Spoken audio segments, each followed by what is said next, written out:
Hi Laura, it's Lane, and I'm just going to give you some oral feedback on your instructional action plan here as I go through your PowerPoint. I think it would be easier this way.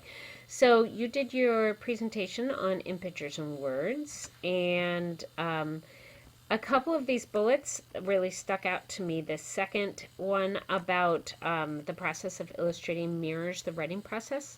And I think this is actually a really important point. I think we always think about illustrations as like, oh, just draw the picture or, something you add to the text, and not think about the whole process of illustrating is similar to the stages we go through with writing. I think that's a very important comment.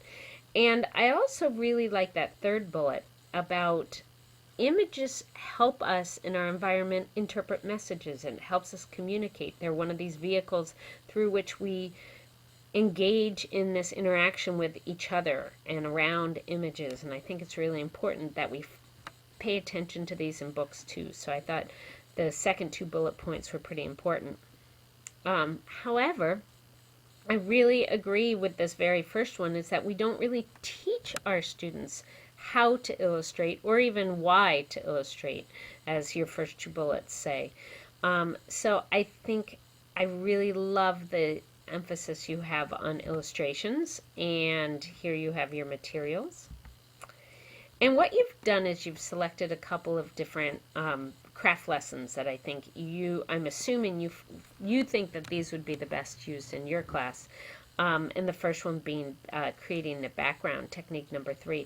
One thing that I like the way you organize this. I like how you say why this is important, how you would do this through a mini lesson. I think a mini lesson is a great vehicle for incorporating these illustrations. And then try it out. What would you do?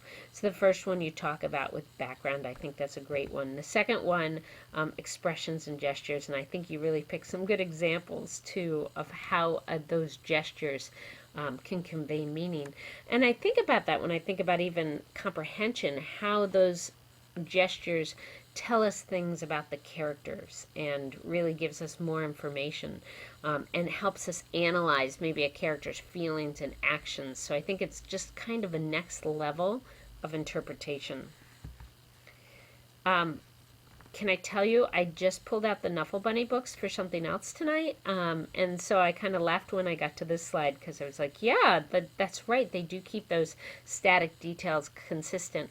And what a great thing to talk to kids about, and have them say, hey, why do you think an author does that? And keeping those details the same enables them to do other things. So I think this is a really great lesson. I think I like this lesson the best, only because I think tone is a really complex complex part of writing and reading, and I think the illustrations really do a wonderful job helping kids think about tone.